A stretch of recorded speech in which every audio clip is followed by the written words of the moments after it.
오늘 우리에게 주신 하나님의 말씀은 로마서 11장 1절에서 6절 말씀입니다. 로마서 11장 1절에서 6절 말씀입니다.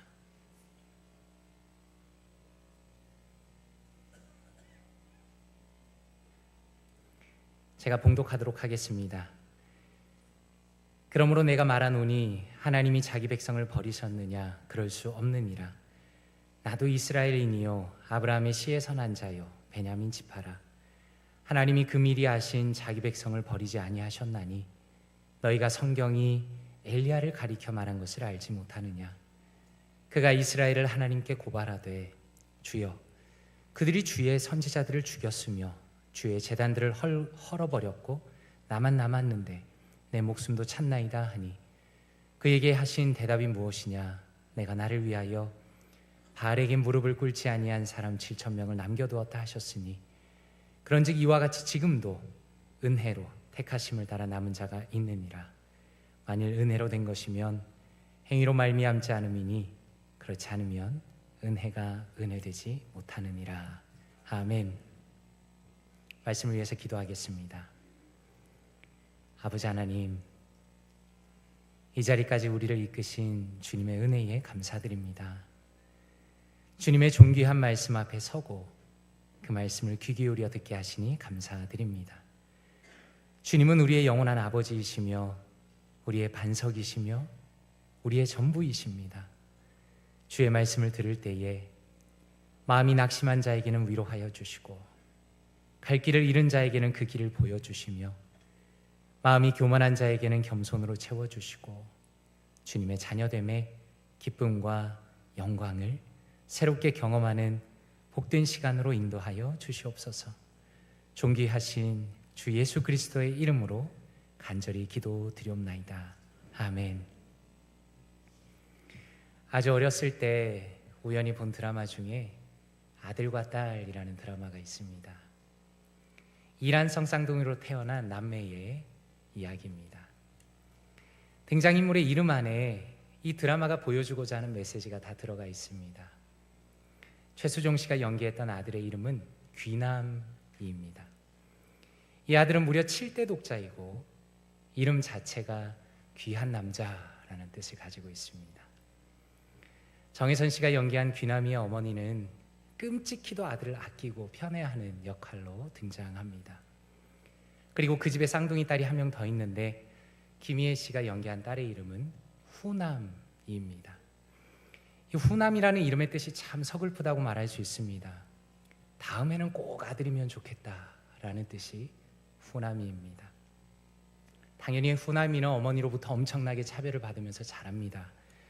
이 집의 편애가 어느 정도인지 보여주는 장면이 있습니다. 초등학교 입학식에 귀남이는 어머니 등에 업혀가고 후남이는 걸어갑니다. 이란성 쌍둥이이기 때문에 당연히 생일이 같습니다. 그런데 생일날에 귀남이는 잔치상을 받습니다. 그런데 후남이는 그 음식을 부엌에서 만들어야 합니다. 그런데 이 드라마에서 아주 극적인 장면이 있습니다. 이제 귀남이와 후남이가 둘 다 대학 갈 때가 되었습니다. 그런데 귀남이는 그렇게 공부를 잘하지 못해서 대학이 떨어집니다. 그런데 후남이는 어머니 몰래 시험을 보고 오히려 합격을 하였습니다. 그런데 후남이는 칭찬을 받은 것이 아니라 되려 어머니에게 엄청나게 두들겨 맞았습니다. 그때 어머니가 후남이에게 이렇게 말합니다. 그대로 인용하면 이렇습니다. 자고로 한 집에 한 해에 급제자 2명이 안 나온다고 했다. 네가 귀남이를 떨어뜨린 것이요 귀남이 앞길 막을면, 이렇게 악담을 퍼붓습니다. 지금 이 대사는 귀남이 어머니의 세계관을 보여줍니다. 귀남이 어머니는 이걸 철석같이 믿고 있었습니다. 우리 집에서 잘 돼야 하는 것은 오직 귀남이다. 후남이가 잘 되면 절대로 안 된다는 겁니다. 왜냐하면 귀남이 어머니께서 세상을 바라볼 때는 한 사람이 잘 되면 한 사람이 반드시 망하게 되는 일종의 전쟁터로 보고 있기 때문입니다. 정말 무섭도록 지독스러운 비교의식과 이 세상에서 누군가가 나보다 잘 되면 나는 망하는 것이다 라는 그 지독한 질투심이 이 드라마 안에서 나타납니다. 로마서 9장에서 사도 바울은 너무나 안타까운 마음으로 말씀합니다. 하나님께서 이스라엘 백성을 정말로 사랑하셔서 아브라함을 통해서 민족을 만드시고 율법을 주시고 사랑하셨는데 그 중에 많은 이들이 진정한 아브라함의 자손이 되지 못했다는 겁니다. 그 이유는 아브라함을 통해서 주신 예수 그리스도를 믿지 않았기 때문입니다. 그리고 로마서 10장에서는 그것을 이어서 말씀합니다.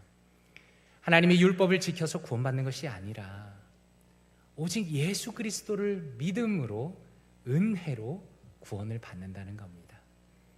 로마서 10장 9절에 이렇게 말씀합니다. 내가 만일 내 입으로 예수를 주로 시인하며 또 하나님께서 그를 죽은 자 가운데서 살리신 것을 내 마음에 믿으면 구원을 받으리라 라고 말씀합니다. 그런데 문제는 무엇입니까? 지금 이 말씀을 기록할 당시에도 그리고 심지어 지금까지 대부분의 유대인들은 예수 그리스도를 완강히 거절한다는 겁니다. 자, 그렇다면 이러한 바울 사도의 말씀을 들은 로마 교회 성도들은 어떤 마음이 들었을까요? 로마 교회 성도님들은 유대인들과 이방인이 섞여 있는 공동체였습니다. 그 중에서 아마도 이방인이 숫자가 더 많았던 것 같습니다. 그렇다면 바울 사도의 이 편지를 쭉 읽으면서 어떤 마음이 들었겠습니까? 자기도 모르게 의기양양하는 마음이 든다는 겁니다. 그리고 자기도 모르게 유대인들을 무시하는 마음이 든다는 겁니다. 아유, 저렇게 답답한 유대인들 같으니, 아니 저렇게 받은 것이 많은데 왜 아직까지 저렇게 살고 있나? 나는 혈통적으로 유대인도 아니지만 이렇게 믿음이 좋고 이렇게 예수님 잘 믿고 있고 행복한데 아직까지 저렇게 살고 있다니 참 답답하다.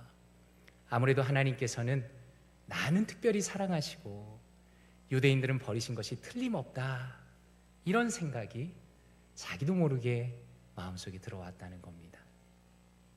그래서 바울 사도께서는 오늘 우리가 읽은 11장 1절에 이렇게 말씀합니다.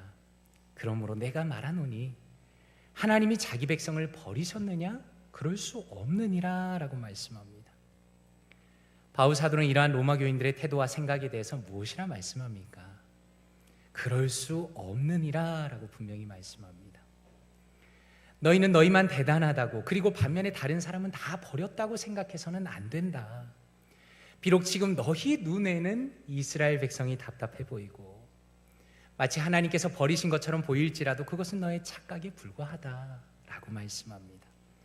그리고 1절에 이어서 말씀하시기를 나도 이스라엘인이요 아브라함의 씨에서 난 자요 베냐민 지파라 라고 말씀합니다. 여기서 나도라는 한마디에 얼마나 깊은 의미가 담겨 있는지 모릅니다. 지금 바울 사도의 나도라는 말은 하나님의 은혜로 자기가 여기 있다는 걸 말씀하는 겁니다. 바울 사도는 원래 어떤 사람입니까? 그는 혈통적으로 완벽한 유대인입니다. 그리고 예수님을 믿는 자들을 죽이기 위해서 쫓아다니던 사람입니다. 한마디로 하나님이 원하시던 것과 정반대의 삶을 살고 있던 사람인데, 그렇게 형편없던 바울 자신에게도 하나님께서 은혜를 베푸셨고 하나님께서 나를 주님의 종으로 삼으셨다라고 말씀하는 겁니다. 바울 사도는 자신의 이야기를 한 이후에 엘리야 선지자 이야기를 꺼냅니다. 2절에 이렇게 말씀합니다. 하나님이 그 미리 하신 자기 백성을 버리지 아니하셨나니 너희가 성경이 엘리야를 가리켜 말한 것을 알지 못하느냐라고 말씀합니다. 혹시 성도님들께서는 엘리야 선지자를 알고 계십니까? 지금 로마서가 기록된 시점이 AD 56년경입니다. 그런데 엘리야 선지자는 BC 860년경에 있던 하나님의 선지자입니다. 거의 1000년 전의 사람을 불러와서 바울 사도께서 꼭 하시고 싶은 이야기가 있다는 겁니다. 엘리야 당시에는 이스라엘 나라가 정말 엄청나게 영적으로 힘든 때입니다. 그때 북이스라엘 왕 아합은 왕 중에 최고로 악한 왕이고 부인인 이세벨은 어떻게든 엘리야를 잡아서 죽이려고 혈안이 되어 있었습니다. 온 백성이 하나님을 떠난 것처럼 보였습니다. 엘리야는 너무나 고독한 중에 하나님을 섬기고 있었습니다. 엘리야가 아무리 자기 주변을 돌아보아도 하나님을 제대로 섬기는 사람이 정말 하나도 없다고 느꼈습니다. 엘리야가 죽음을 피해서 광야로 도망가서 완전히 탈진했습니다. 하나님께서 천사를 보내셔서 먹을 걸 먹이십니다. 그리고 물어보십니다. 엘리야야, 너는 왜 여기 있느냐? 엘리야가 이렇게 하나님께 대답합니다. 열왕기상 19장 14절에 이렇게 말씀합니다. 그가 대답하되 내가 만군의 하나님 여호와께 열심히 유별하오니 이는 이스라엘 자손이 주의 언약을 버리고 주의 제단을 헐며 칼로 주의 선지자들을 죽였으며며 오직 나만 남았거늘 그들이 내 생명을 찾아 빼앗으려 하나이다 라고 대답합니다. 엘리야의 마음에 지금 무슨 마음이 있습니까? 그의 마음에는 괴로움과 고통과 불만이 가득합니다. 나는 열심히 했지만 다른 사람들은 아니라는 겁니다. 나만 남아있고 그나마 다른 이들이 나를 죽이려 합니다라고 한탄하고 있습니다. 그런데 하나님께서 엘리야에게 새롭게 사명을 주시면서 이렇게 말씀합니다. 열왕기상 19장 18절 말씀입니다. 그러나 내가 이스라엘 가운데에 7,000명을 남기리니 다 바알에게 무릎을 꿇지 않았고 다 바알에게 입맞추지 아니한 사람들이다 라고 말씀합니다. 자, 이 말씀이 얼마나 충격으로 다가오는지 한번 생각해 보십시오. 내가 한번 엘리야 입장이라고 생각해 보십시오. 나라가 온통 타락했고 엉망이고 모든 사람이 하나님을 떠났고 하나님의 말씀을 붙들고 외치고 싸우는 사람은 이제는 자기밖에 없다고 믿고 있었는데 하나님께서 무엇이라 말씀합니까? 아니다 엘리야야, 그건 너의 착각이다. 너는 여전히 잘 모르고 있구나. 너처럼 신실한 사람, 우상에게 굴복하지 않은 7,000명을 내가 남겨두었다라고 말씀하는 겁니다. 이 얼마나 충격적인 말씀입니까? 7명도 아니고 70명도 아니고 700명도 아니고 무려 7,000명이 여전히 남아있고 하나님께서는 그들을 사용하시겠다는 겁니다. 아주 흥미로운 것은 이 말씀을 들은 다음에 엘리야의 대답이 기록되어 있지 않습니다. 만약에 성도님들께서 엘리야라면 어떤 기분이셨겠습니까? 만약에 제가 엘리야라면 아마도 기분이 팍 상했을 것 같습니다. 이스라엘을 통틀어서 나 하나만 지금 주님을 충실하게 따른다고 생각했는데 이제 와서 알고 보니 나와 같은 사람, 심지어 나보다 신실하고 더 뛰어난 사람이 7,000명이나 있다고 하니 그것보다 더 김이 빠지는 일이 어디 있겠습니까? 자, 그렇다면 한번 생각해 보십시오. 도대체 엘리야에게 무엇이 잘못된 것일까요? 오늘 로마서 말씀에 우리가 아주 중요한 한 가지를 발견합니다. 로마서 11장 4절에 이렇게 말씀합니다. 그에게 하신 대답이 무엇이냐? 내가 나를 위하여 바알에게 무릎을 꿇지 아니한 사람 7,000명을 남겨두었다 하셨으니 라고 말씀합니다. 열왕기상 말씀과 로마서 말씀을 비교하면 중요한 차이가 있습니다. 내가 나를 위하여 라고 말씀합니다. 하나님께서 하나님 자신을 위하여 라고 말씀하는 부분이 더 들어가 있습니다. 그렇다면 여기서 바울 사도께서 보여주시고자 하는 것이 무엇입니까? 그것은 성도가 자신의 삶을 바라보는 그 관점의 극적인 전환을 보여주십니다. 다시 말해서 엘리야가 혼자서 착각하던 것처럼 하나님께서는 엘리야만을 위해서 일하시는 분이 아니라는 겁니다. 엘리야의 가장 큰 영적인 문제는 무엇이었습니까? 엘리야는 여호와 하나님을 생각할 때 오직 자기만을 위해서 여호와께서 일하신다라고 생각했다는 겁니다. 하나님은 내 거고 하나님은 나만 위해서 일하신다라고 생각했다는 겁니다. 엘리야는 그렇게 열심히 하나님을 섬기면서도 나라는 이기적인 테두리를 전혀 벗어나지를 못했다는 겁니다. 엘리야의 그 깊은 마음속에 들어가 보면 어떤 갈망이 있었습니다. 그것은 다른 사람보다 훨씬 잘 되는 나에 대한 갈망입니다.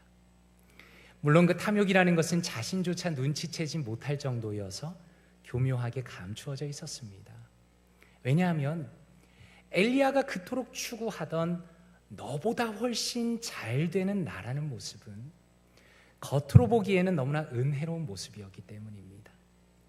엘리야가 하나님을 열심히 섬기고 있는 그 모습 보면서 누가 감히 그게 문제가 있다고 이야기를 하겠습니까?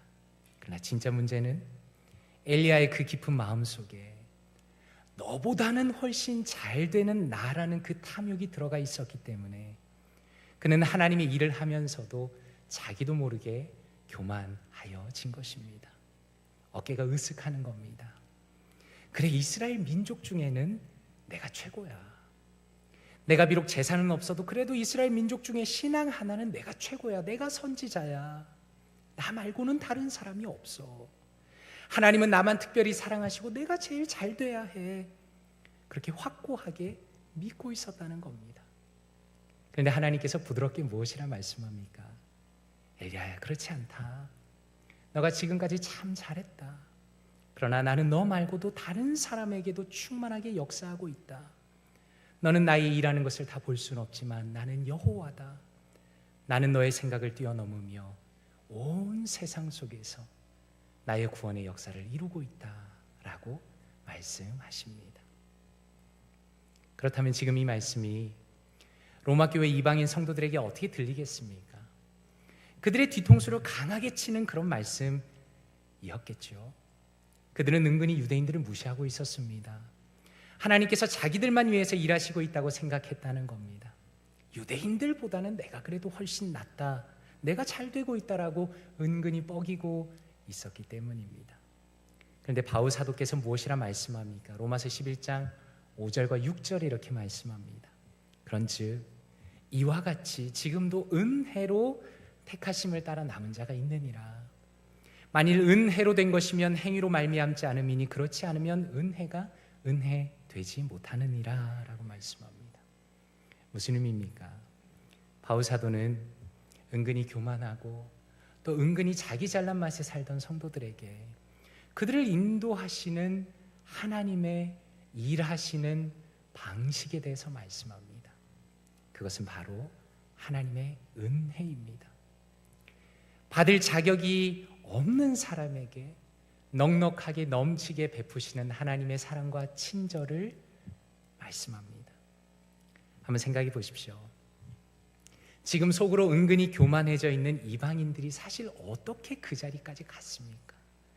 하나님께서 그들에게 은혜를 베푸셔서 그들이 구원을 받고 그래서 그들이 하나님의 자녀가 된 것입니다. 마찬가지입니다. 지금 당장은 유대인들이 답답해 보이고 그들이 전혀 변하지 않는 것 같지만 그래서 그들과 나를 비교해 보면서 나도 모르게 나만 특별하고 나만 잘 되는 사람처럼 보이지만 그러나 하나님께서는 그들에게도 은혜를 베풀고 계시고 여전히 유대인들도 넘치게 사랑하신다는 것을 말씀하시고 계십니다. 예전에 한국에서 제가 신학교 다닐 때 어떤 유명한 분이 학교에 찾아오셨습니다. 그분은 신실한 크리스천인데 미국의 경제계에 굉장히 높은 자리까지 올라간 분이셨습니다. 신학교 채플에서 간증 집회가 열렸습니다. 그 중에 앞권은 이것이었습니다. 미국에 와서 그분이 정말 먹을 것이 없고 너무 가난하고 힘들었는데 공부가 너무 하고 싶은 겁니다. 그래서 미국의 유명한 대학교에 무조건 찾아갔습니다. 그런데 갑자기 여리고성이 생각이 났다는 겁니다. 그리고 무작정 그 학교의 담 주변을 매일 돌기 시작했다는 겁니다. 그런데 놀랍게도 그렇게 돌다가 학교의 총장을 만난 겁니다. 총장이 물었습니다. 자네 여기서 뭐 하나? 자초지정을 설명했더니 그 사람이 갑자기 이렇게 제안을 했다는 겁니다. 자네 그럼 전액 장학금을 지원해 줄 테니 우리 학교에서 공부해보지 않겠는가? 말 그대로 기적과 같은 일이 일어난 겁니다. 그분이 얼마나 열정적으로 간증했는지 모릅니다. 마치 세상의 하나님의 모든 은혜는 자기에게 올인한 것처럼 이야기를 하는 겁니다. 그런데 사실 그날 채플의 분위기는 많이 무거웠습니다. 저는 그분이 참 진실하고 간증 자체는 참 좋다고 생각했지만 역시나 마음이 무거웠습니다. 왜냐하면 그 자리에 앉아있는 신학생들의 대부분은 정말 가난하고 힘든 분들이었기 때문입니다.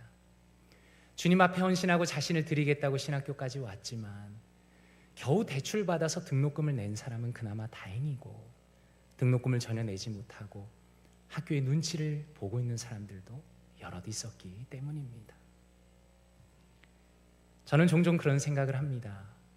우리는 어쩌면 기독교를 가장한 그 어떤 것을 열심히 따르고 있는지도 모르겠다라는 겁니다. 바울 사도는 로마 교회 성도들에게 간절히 말합니다. 여러분에게 전해진 복음이라는 것은 세상의 논리와는 완전히 다른 겁니다. 여러분은 지금 여러분이 잘나서 믿고 있는 것이 아닙니다. 여러분은 귀남이로 태어나서 귀남이기 때문에 귀남이니까 하나님의 사랑을 넘치게 받고 있는 게 아닙니다. 여러분은 후남이로 태어나서 후남이기 때문에 후남이니까 하나님께서 당신을 미워하고 절망해야 하는 것도 아닙니다. 여러분이 서로 치고받고 싸우면서 상대방이 가진 것을 빼앗아야 살아남는 것도 아닙니다. 그저 우리 모두는 아무 소망이 없던 죄인일 뿐인데 하나님의 놀라운 은혜가 우리에게 임한 것입니다. 여러분, 복음이라는 것은 여러분만 잘 되는 사람으로 만드는 것이 아닙니다. 여러분이 남보다 훨씬 잘 되고 그럴듯해져서 여러분이 어떤 사람인가를 증명해야 하는 것도 아닙니다. 하나님께서는 오직 십자가에서 죽으신 예수 그리스도 때문에 겉으로 잘 나가는 누군가도 겉으로 못 나가는 누군가도 동일하게 넘치는 은혜를 베풀고 계십니다 라고 말씀하는 겁니다.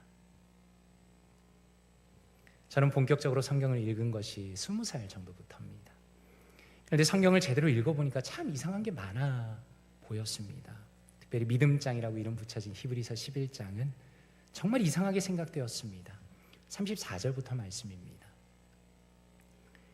불의 세력을 멸하기도 하며 칼날을 피하기도 하며 연약한 가운데 강하게 되기도 하며 전쟁에 용감하게 되어 이방 사람들의 진을 물리치기도 하며 또 어떤 이들은 조롱과 채찍질 뿐 아니라 결박과 옥에 갇히는 시련도 받았으며 돌로 치는 것과 톱으로 켜는 것과 시험과 칼로 죽임을 당하고 양과 염소의 가죽을 입고 유리하여 궁핍과 환난과 학대를 받았으니 이런 사람은 세상이 감당하지 못하느니라.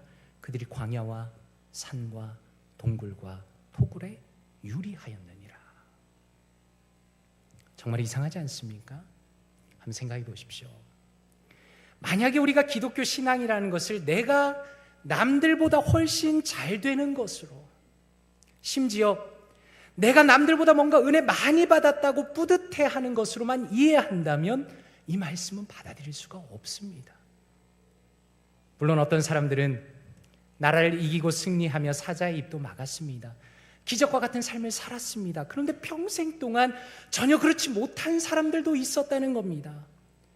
글로 기록된 것을 읽는 것조차 너무나 고통스러운, 돌로 맞고 칼로 죽임을 당하고 집도 없이 짐승에 가죽 하나 걸쳐고 도망다니고 학대받은 사람들도 있었다는 겁니다.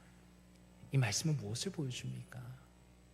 기독교는 단순히 한 사람의 삶에서 겉으로 나타난 모습이 다가 아니라는 겁니다.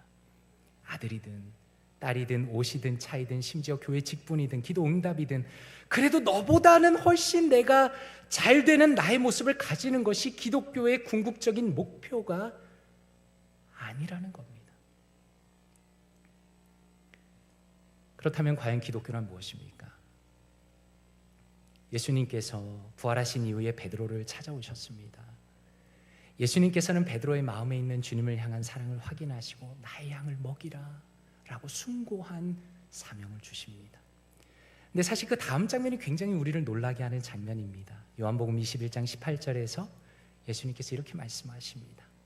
내가 진실로 진실로 베드로 너에게 이르노니 내가 젊어서는 스스로 띠띠고 원하는 곳으로 다녔거니와 늙어서는 내 팔을 벌리리니 남이 내게 띠띠우고 원하지 아니하는 곳으로 데려가리라.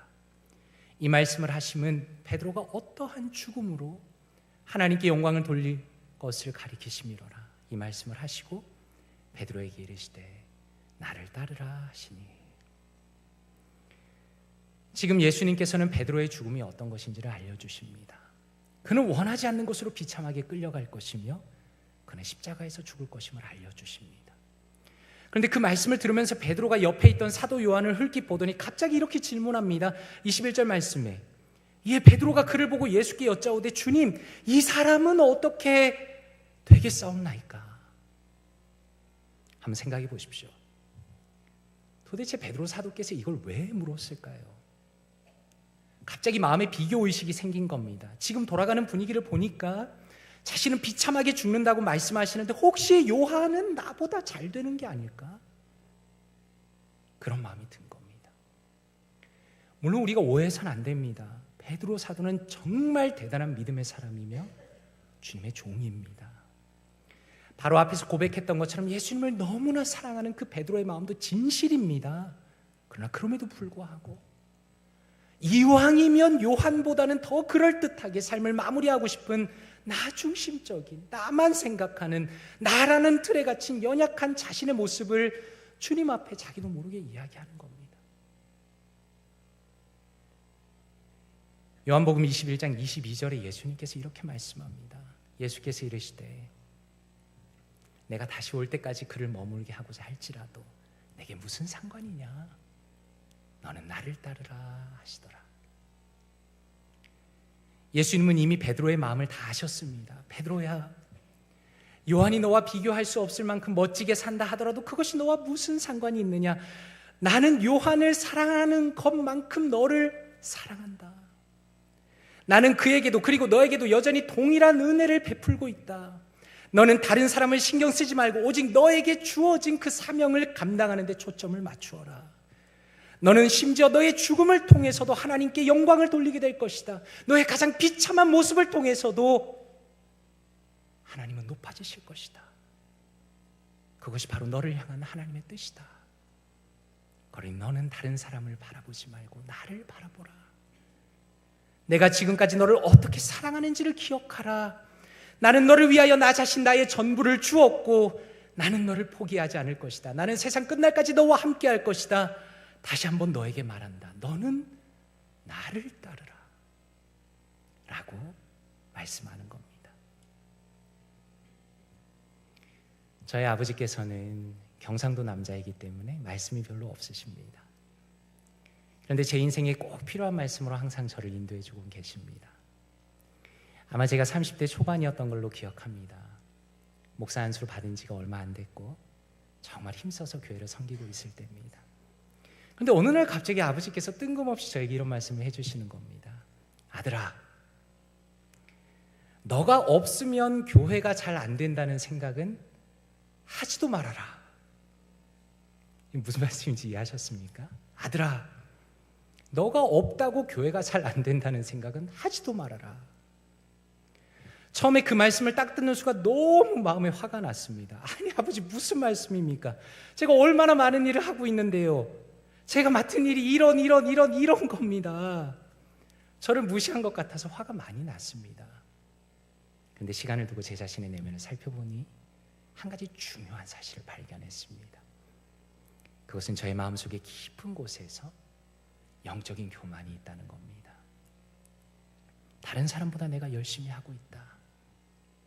여러 목사 중엔 그래도 내가 낫다. 다른 사람보다 내가 훨씬 인정받고 잘 되는 나이다.